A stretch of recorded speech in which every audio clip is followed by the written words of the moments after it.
Hi, everybody. Thank you for joining us here today as we just allowed the rest of our attendees to roll in. We're really excited to talk about our brand new editable content library. And this is Bobby Nittinger from the EdApp New York team. And I'm joined here by my colleague, Sam Farhi, who is one of our internal instructional designers, an absolute expert in the space. Sam, would you like to say hi? Hey, everybody. All right. And so we noticed that we've got quite a good crowd on here today. So thanks everybody for joining us. And we did notice that we've got a couple of new attendees on as well. So before we do jump right into the editable content library, what we're going to do is just give a very brief high-level overview of EdApp so you have an understanding of our entire platform. So for those of us who are existing customers, please bear with me just for a couple minutes as we discuss. But even for you existing customers, you may find something new as many of these new features that are really exciting have just been released within the last 6 months. So I'll just touch on this for just a minute, but obviously today, what we're going to be talking about is our novel data-driven rapid authoring tool. And Sam's going to be taking us through how we can utilize this in best practices on our content library. But what's really great, if you haven't had the opportunity to take a look at our tool yet, is how we're able to create content so quickly through the use of our different templates. And we'll touch on this a bit more throughout the demonstration. For anybody who has been on our site or has researched EdApp at all, you would know that we are a mobile-first solution, and many of our really exciting features that we have built and offered up to our customers have been built with a mobile-first vision in mind, which is really exciting because it allows us to provide great learning to our end users no matter where they are. We also have great features around translation where we power through Google Translate the ability to translate our courses into over 100 different languages, which really allows us to serve a global community, which we do in many capacities.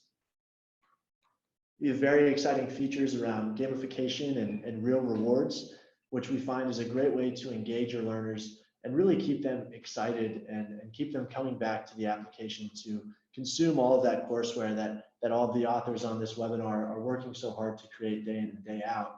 And what that really drives into is our fifth point of our goal is to really create a culture of learning in all of your organizations.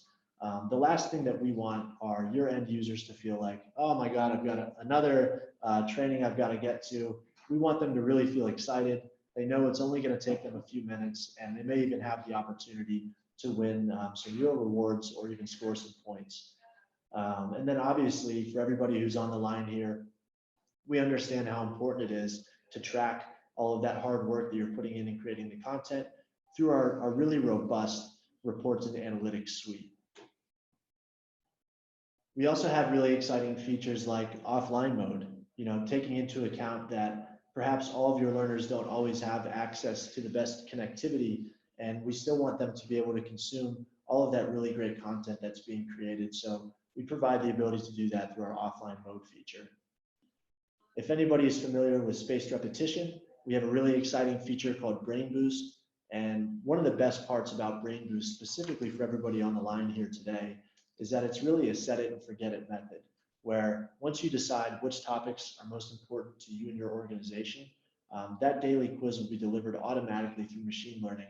So it takes a lot off your plate as an author and continues to drive home retention in those areas. Being that we are mobile first, we have the ability to utilize push notifications, which grants us the ability to connect even further with our learners. So you don't have to rely solely on email to communicate when it comes to certain trainings. What's really exciting is that it's not only done through automated messages, but you also have the ability as an administrator to create your own custom message and send them out to individual learners as you see fit. If you haven't had the opportunity yet, I would highly encourage you after this webinar to check out some of our features around peer and social learning. We've made some really exciting advancements in this area, and it really allows us to drive further interaction with all of your learners in the different groups in a really fun and engaging way. And then finally, rounding out, if you had the opportunity to join us on our last webinar, We spoke about a wholesale number of new features that are coming out, but we're really excited about assessments and discussions, which you can see on the left side of the screen, which is going to allow us to provide a really reflective learning journey for all of your end users. So I'm sure that we'll have a full-blown webinar once that feature is fully released to discuss that one in more detail. And then finally, what we're here to talk about today is our editable content library and how you can utilize this to your advantage with as many best practices as possible. So for those who don't know us, we are a global organization. Obviously, we've got our team here in New York on the line, but we've also got offices in Sydney and London. And what that really provides is it gives us the opportunity to give all of our customers peace of mind that no matter where you are across the globe, you can rest assured that you'll have coverage, as we have teams spread across 3 different time zones. And we're really proud and excited of the fact that we've grown to the point that we now complete 50,000 lessons on our platform every day.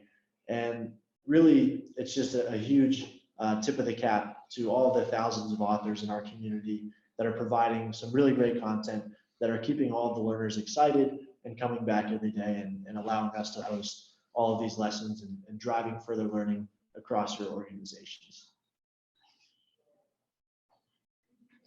So moving into more of the authoring portion, before we do hand off to Sam, and we're so excited to touch on the editable content library, but for anybody who has not had the opportunity to take a look at how we do create such rapid content, we do it through a series of templates.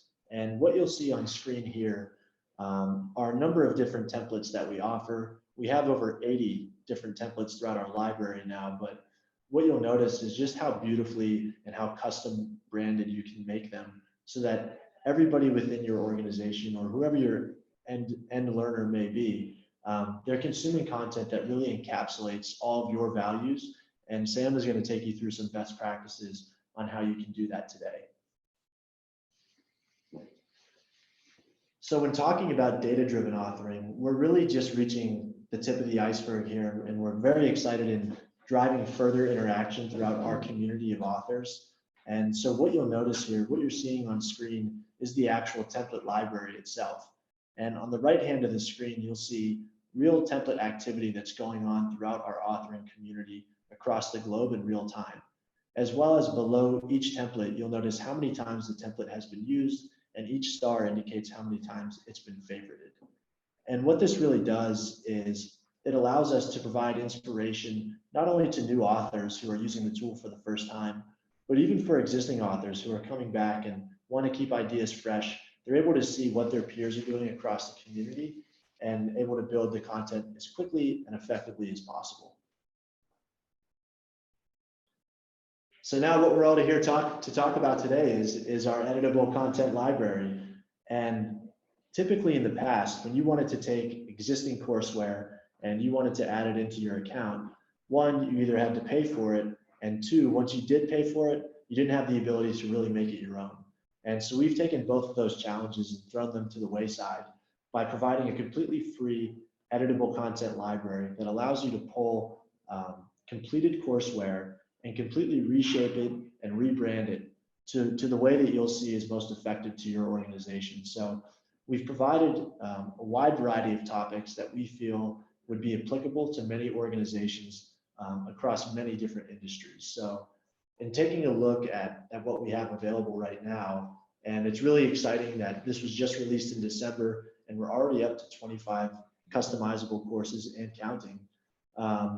If you would have joined us on our last webinar, you would have noticed that my colleague Luke promised there would be another course in here by the next time you had the chance to hear from us. And we're really excited to announce that we've added a custom call center customer service course that would highly encourage everybody to check out following this webinar. And then listed on the left-hand side, what you'll see are just a number of different topics that we have already added into the library. Today, what we're going to be focused on is our cybersecurity course and how you can brand that for your own organization. And so just before I hand it over to Sam, I just want to quickly highlight our commitment to continuing to grow this and a really, really exciting advancement that we have coming everybody's way here shortly, is one of our great partners, Improvement Sciences, who are a learning agency focused specifically in the healthcare space, are currently building out a HIPAA certification course. And so I think anybody who has any sort of interaction within the healthcare community knows how crucial it is to be able to train your end users on HIPAA certification. And so we've had a chance to take a sneak peek, and it looks amazing already, but I'm sure once it is available, we will send out some communication to everybody on the line to let you know. And this is just an example of one of many, many courses to come to be added into the library. So with that being said, I'm going to hand it over to Sam so he can show you how to best utilize our library. Okay, great. Thank you. I am going to share my screen here. Oh, you would have to stop sharing your screen for me to share. Okay, perfect. Sharing the screen. Hello, everyone. Just to introduce myself again, I'm Sam Fari. I'm an instructional designer here in New York at EdApp. I'm going to be showing you today basically the content library, how you can use it, and also very importantly is how you can make it your own. And I'm going to show you that. I'm also going to show you the template library and just some best micro-learning practices. But here, as you can see, this is our courses screen. This is where you would create a course here, or if you were importing a course from somewhere else, or if you were going to create a course collection. And so the three, I guess, levels that we have in our ed language here is we have course collections, which is many courses, and within courses we have lessons. And within those lessons, obviously, we have templates, and we'll get to those. So here's the content library. It's a button, very prominent. Click it. And you see here, this is our growing content library. We keep adding courses in here all the time. As Bobby said, this is our new call center customer service course. I might just show you how to add that in there. You click on it, what you want. There's a blue check mark, and you import it into your account, and it just magically appears there. And actually at the end of this, I'm going to show you how quickly that your courses are accessible on phones and on mobile. But we are not going to be going into call center stuff today. We're actually going to be focusing on cybersecurity. And if you see here, we have something called a scaffold, cybersecurity. And here it says Editable Lesson Scaffold. That's because the scaffolds here are really more of a jumping off point into making your own content. Over here, we have a cybersecurity course that's pre-made, it's ready to go, it's 9 lessons long, and really those are the two kind of things you're going to find in the content library. You're going to find a scaffold, which is very bare bones, which you can put your cybersecurity protocol in, and we have the pre-made course. If you don't have one, if you're a small business and you want a good course that's already made, it's ready to go, it's ready to send out the day you sign up for EdApp, it's right there. So I click on both of these, and as you can see here, it says 2 courses selected, and we import the selected courses. Okay, so here are our courses ready to edit already. They actually come out published, which is cool. And I'll show you that on a mobile in a little bit towards the end here. But if you click on this, let's click on the pre-made course, just so you can see, it is branded already. It has a background that looks sort of matrixy. It has a logo. We click closer, that has a lock here, so it's super secure. And it's really, this could be for any company, but we know that our clients like to make their content their own, so that when their employees are accessing their content, they're thinking, oh, this is part of my company, this is part of the fabric of what makes us us. And so I'm going to show you how to do that. And it's very easy with EdApp.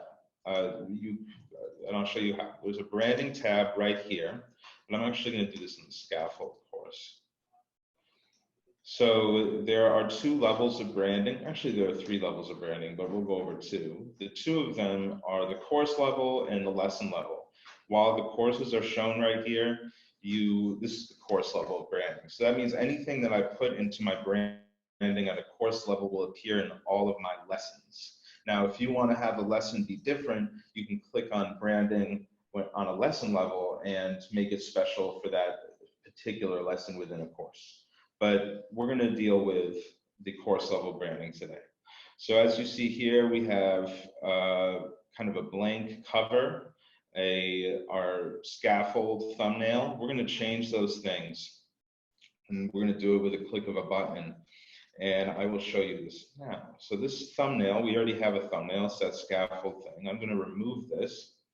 So to prepare for this webinar, we selected a company that we're going to pretend that we're imitating. Well, we're not pretending we're imitating. We're imitating the company. That company is Progressive Insurance. And the reason we picked Progressive Insurance is because it's a global brand.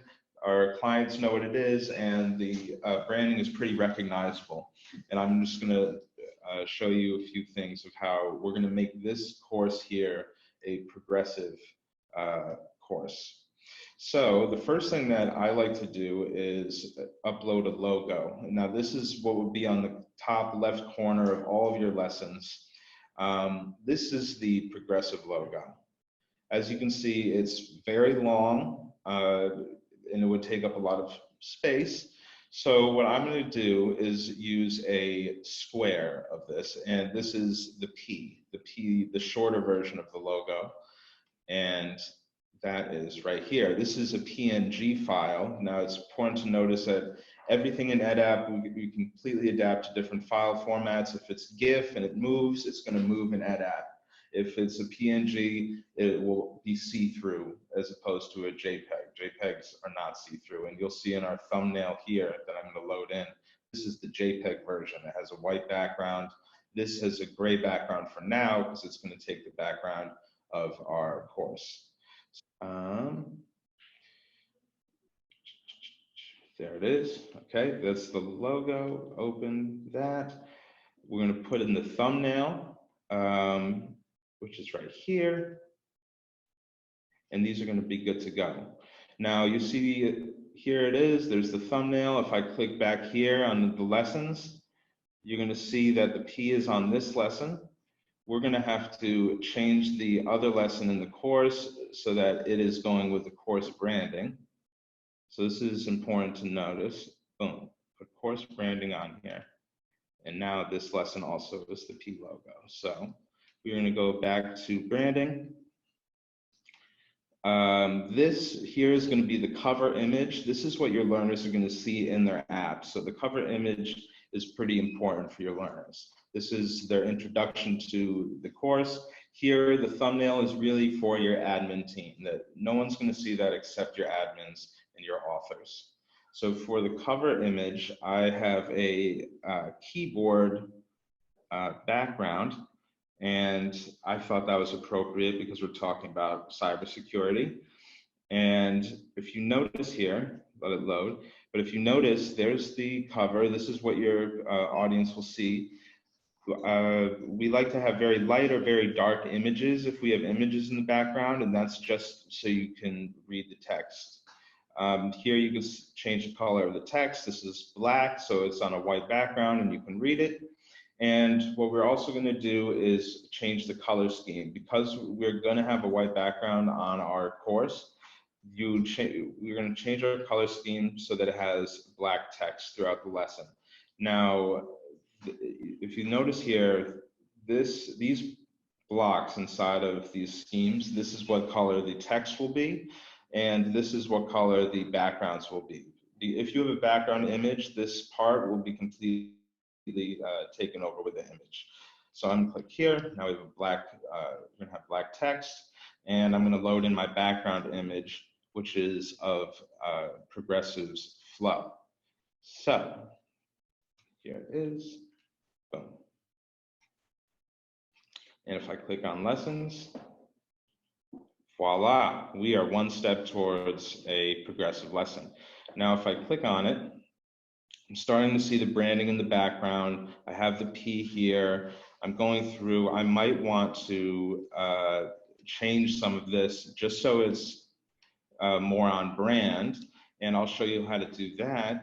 If we go back to the course branding, we have a CSS option. You can enable that. I have my CSS ready to go. We're not going to go over that, but there are blog posts on the EdApp website that show us what to do with that.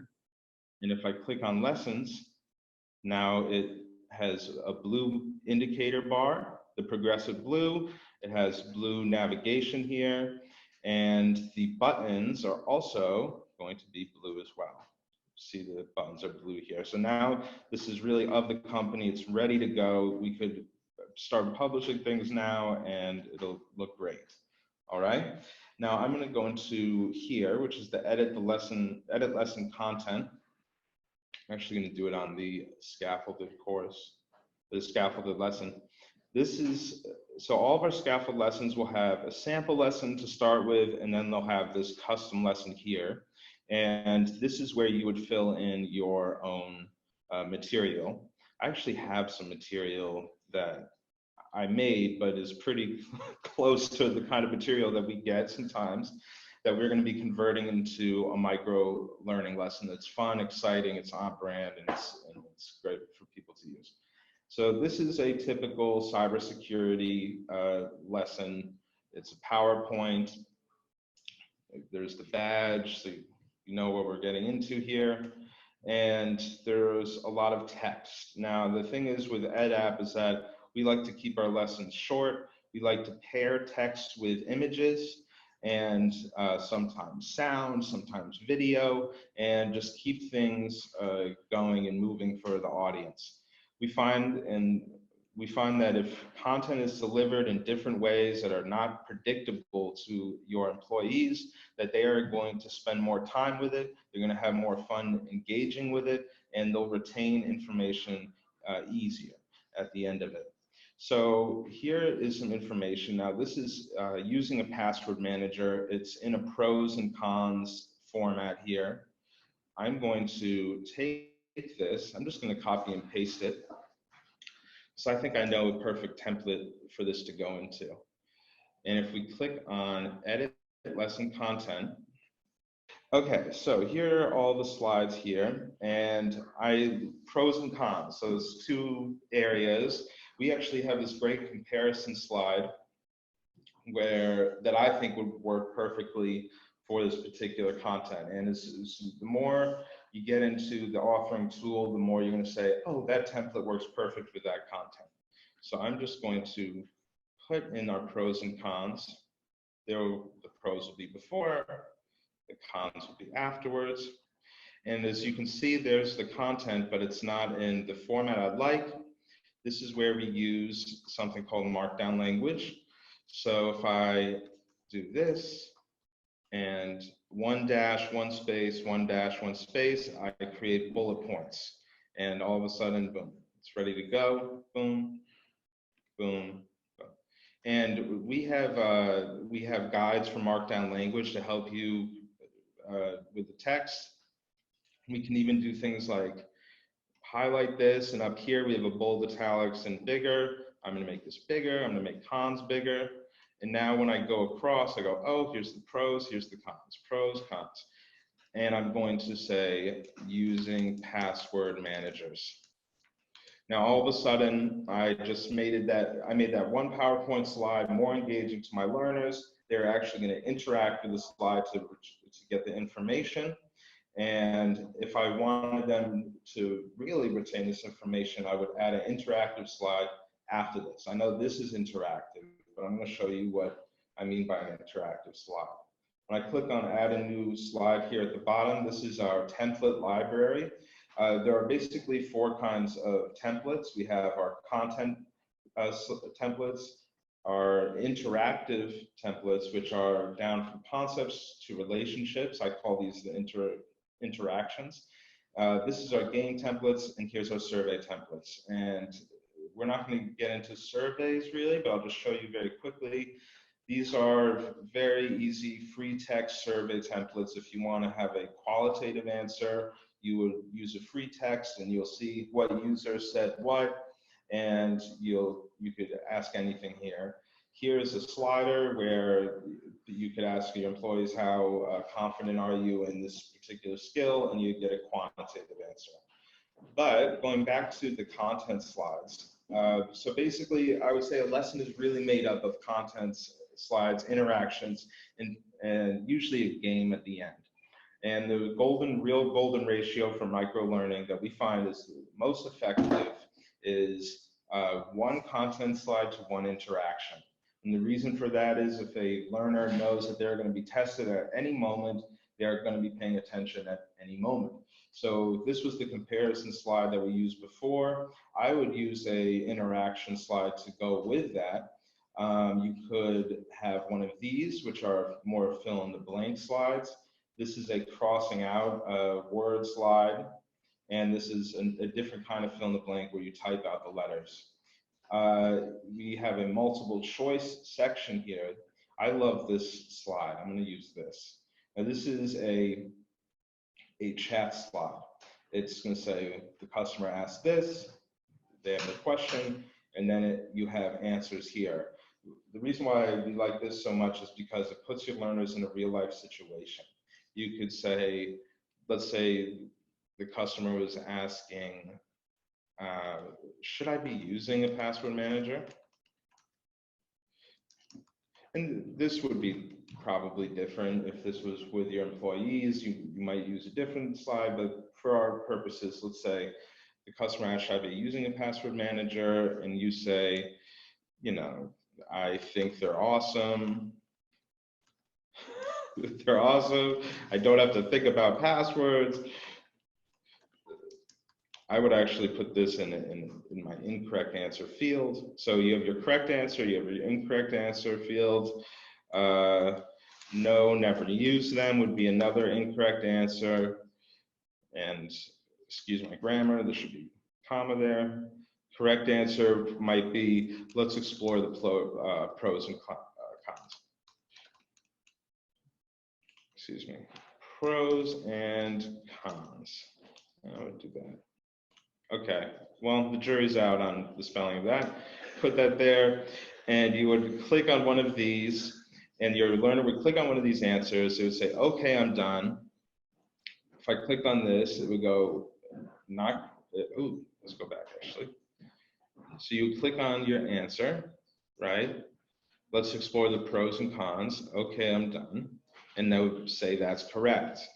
Here, we have another, this is really important in microlearning. You only get your learners for about 5 minutes. So you want to make sure that whatever statement you're trying to get across to them, you're using repetition, because we know that repetition helps people learn. It's data to back that up, studies for years and years and decades. The question is, how do you have someone walk away from microlearning lesson with learning what you want them to? And the answer here is that we use repetition. We're going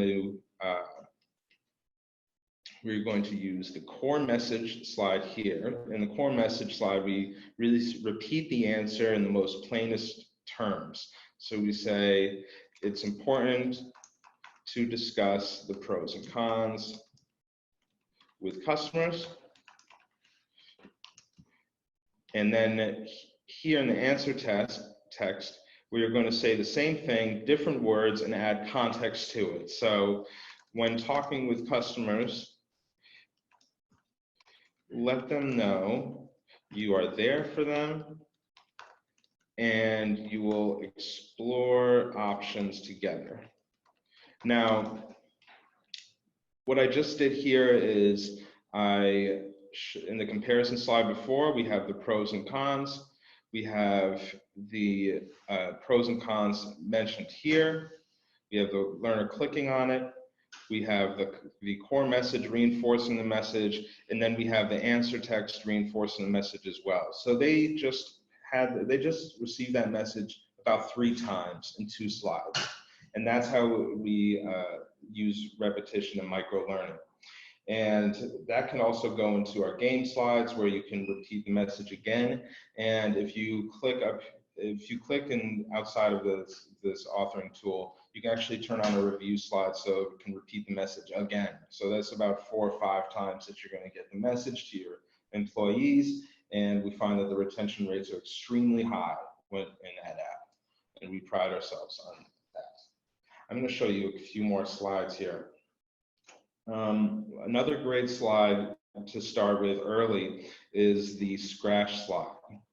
Now this scratch to reveal slide, and the reason for this is, yeah, it can, transfer knowledge very quickly, but what it does is it shows your user, if they've never used this app before, how their range of motion works. They can touch the screen across and swipe across and interact with the information directly.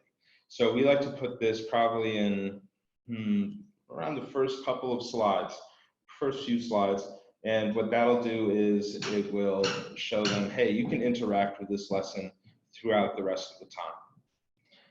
Another great slide we have is the image slider. And what I love about this one is that it just looks fantastic. We have a PNG of a phone here, but you can put in a photo here. And if you click on image position and go down to cover and click cover, this is a hidden kind of option. It will take up the entire screen of the phone. And I love that. It just looks really good. It's a great intro. It's a great cover to have for your lessons. Now, while you're doing this, what I love about this in our authoring tool is how rapid it is. If you think of something, it can happen in about a few minutes. It could really happen and be ready to go for your lesson. And for creative people, that's just a huge breath of fresh air. They don't have to think about, oh, is this caption centered? Is this button centered? What's this going to look like? Is this the same color as that? EdApp allows you to be more intuitive with the tool and be creative, and that's what I just love about it as a designer. So over here, we just click save, and then it's saved. It's very easy. I'm going to show you a couple of more. If you have, like, let's say a ton of text, you just have a page full of text and paragraphs, I would suggest using the image gallery slide, which is this one. And the reason I suggest that is you can put a whole paragraph in here. Like, let's say this, you have 2 paragraphs about impersonation. I could go, oh, caption 1, I'm going to put that whole paragraph there, put another whole paragraph here. Excuse me. And what it does is it couples the text and breaks it up with images. It's interesting to your learners. Swiping is very easy on a phone, and you can get through a lot of information in just one slide. So if you're text heavy, I suggest using the image gallery quite a bit and finding images to pair with that information. Also, we know there are different kinds of modals, ways people learn, and people are visual learners, some are more audio learners, some are more text learners. This lets you cover your bases and allows you to hit all of those points. I'm going to show you some of these games now. This is the fun stuff. This is where learning becomes gamified, and what that means is that basically it brings games into the process and plays on the idea of incentives, and it plays on the idea of competition, and also just fun. And here are our game slides that let us do that. The most information heavy one that I would say, if you're if your audience, and this is all about audience, but if your audience is going to be, let's say, a very serious audience, an executive level audience, I would say true or false can be one of the best games for that type of learner. And the reason for that is that it's really just dealing with facts. You click here, here's the fact, you have a timed limit, and you say true or false. And you're going to earn points based on that, which will show up in a leaderboard where other employees can look at what their neighbor is doing and want to outscore the other one. And EdApp allows people to go back into lessons, allows them to retake things, allows them to get better scores. And we encourage that because that's just more repetition of the messages you're trying to get across to your employees. And even if they had and even if they had a prizing of, let's say, like a $5 Starbucks card, they're probably going to want to get that. It's just a psychological thing that people really care about that. So I'm going to add another slide here. This is the word jumble. And what this is really is a jumble of letters of any words that you type in here. So any keywords in your lesson, you could type in. So if I typed in security and phone and cyber, all these letters, it's just going to automatically make a word jumble of those letters. So that's fun. Look, there's this, oh, whoops, there's a cyber right there. So there you go. I'm going to show you another couple games here. The memory game, this is another intellectually stimulating game that I find people love this. And it's a memory game. And it's not just, oh, there's two things that are the same word. You could say, oh, here's a keyword, match it with its description. So it could say password manager, a thing that stores all your passwords, and you have to find it and memorize where those things are. In the process, you're learning all the statements that you should be learning. Here we have a letter jumble. This is very visually stimulating. This is where an image is being constructed here, and you can place in a letter before the image is constructed. And this also just lets people focus on the keywords, and it's fun to do. After 3 or 4 of these, what will start to happen is there'll be more and more letters missing, and so that you're really drilling in these keywords and phrases. Yeah, there's just, I would say just explore the tool. I love Jeopardy. This is a great one. You have different categories, you have different questions with the points. If you're a Jeopardy fan like me, then you would love this one. I mean, you click on one of these and it'll have a question, and it'll be a true or false question, and you have to get it right, and then you get the points. It's a really great slide that we have. Yeah, so I want to just show you, before I go here, I want to show you how easy it is to publish this stuff here. So I'm going to go back to our course, make sure that it's published, and you see it looks really nice. I'm going to do one more thing just to show you on our phone here. This guy, we can swap him out to get even more into progressive. I'm going to put in flow. Okay, this is flow. And let me show you how, so I made that change, you just saw me make it. I'm going to show you how quick that is going to appear on my phone. So this is my phone. That's my baby in the background. But if I click on EdApp, here are our courses. If I click on my course, you can see that we're already starting the lesson, and there's flow. It's that easy, it's that quick, it's ready to go. Look, if you see here on your phone, your indicator bar is going to be a little bigger than we see in the desktop. It's great. Okay, so let us know if you have any questions about the tool. We look forward to working with everybody in the future, and I'm going to pass this back to Bobby. All right, thanks everybody. Wow, great job there, Sam. Take a bow, my friend. That was, I feel much better equipped myself, and hopefully everybody on the line does. Just can see how quickly you really can take this courseware and make it your own. You can see how quickly Sam was able to make those changes. And like he said, we're going to hang on the line here to answer any questions that you have. But if you haven't had the opportunity yet to create an account, would certainly encourage you to do that. You can go right to our website. There's no credit card required. It's a free 30-day trial that will offer you all of those different features that Sam just went through. And if you would like a personalized demonstration and you fall in any of these markets that you see on screen, please feel free to reach out to the respective contacts that you see. I am based in New York, but I'm more than happy to connect with those of you who are on the line from the UK. And my colleague Luke is happy to connect with anybody here from the US. So like I said, we'll hang on the line here for a few minutes to answer any questions that you have. Please feel free to type into the chat. Okay, looks like we don't have any other further questions. Thank you, everybody, again for your time today, and we look forward to hearing from you soon.